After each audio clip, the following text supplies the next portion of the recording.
آپ کو خدا بہت عزت، بہت صحت، بہت زندگی کے ساتھ آگے بڑھائے، اور سول کے لیے آپ کو بہت بہت بہت بہت مبارکباد۔ نقوی صاحب، بیگم صاحبہ اور اردو زبان کو میں مبارکباد پیش کرتا ہوں۔ کووڈ-19 نہ اردو زبان کا کچھ بگاڑ سکی، نہ نقوی صاحب کا اور نہ ہی بیگم صاحبہ کا۔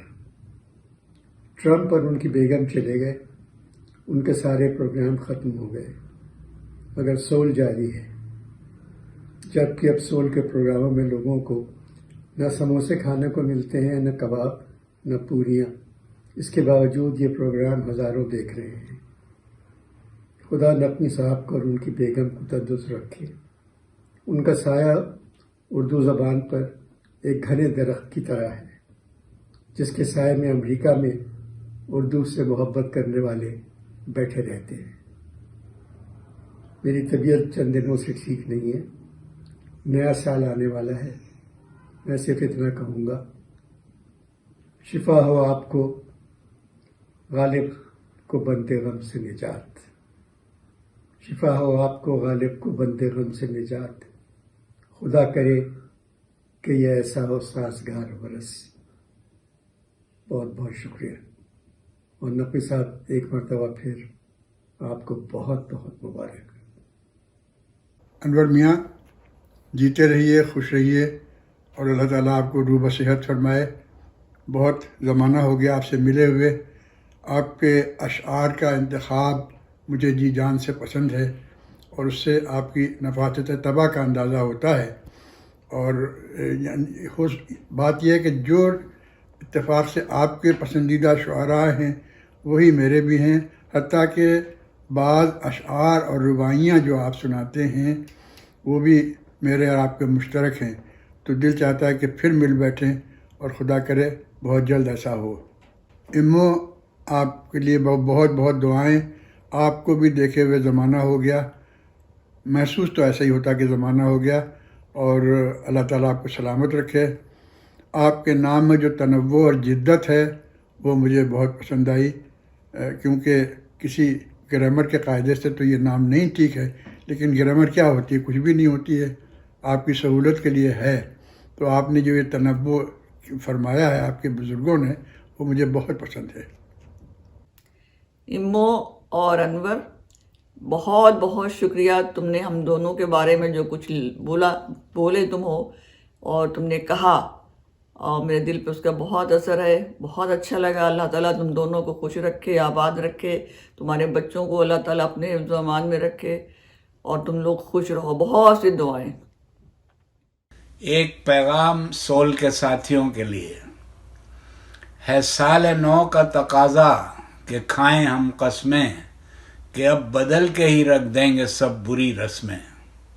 نئے سرے سے نیا ایک جہاں بسائیں گے، محبتوں کے نئے گل یہاں کھلائیں گے۔ ہوگا بس اب تو جہاں میں فقط انسان کا راج، بے ایمانی کا نہیں، امن کا، ایمان کا راج۔ وعدہ کر لو تو مبارک ہو نیا سال تمہیں، ملے خوشی ہی خوشی دوستو ہر حال تمہیں۔ سول پچھلے کئی برسوں سے ماہ بہ ماہ ہمارے ادبی ذوق کی تسکین کرتا رہا۔ نامور شاعروں، ادیبوں اور دانشوروں کی محبتوں سے ہمارے دلوں کو گرماتا رہا، اور جب بھی ہمارے انتہائی مشفق، محترم و مکرم جناب ابوالحسن نغمی کا ٹیلی فون آتا اور کسی افسانے، کسی مضمون، کسی کلام کے پڑھنے کی فرمائش ہوتی، تو وہ لمحہ ہماری زندگی کا ایک خوبصورت لمحہ ہوتا، ہماری ادبی روح جاگ اٹھتی، اور سول کی ہر محفل ہمیں ایک نئی زندگی عطا کرتی۔ لیکن پھر نہ جانے کس کی نظر لگ گئی، کرونا نے ہم سے ہماری محفلیں، ہماری خوشیاں، ہماری رونقیں چھین لی۔ لیکن اب بس بہت ہو گئی یار، ہم معاف کر دے، ہمیں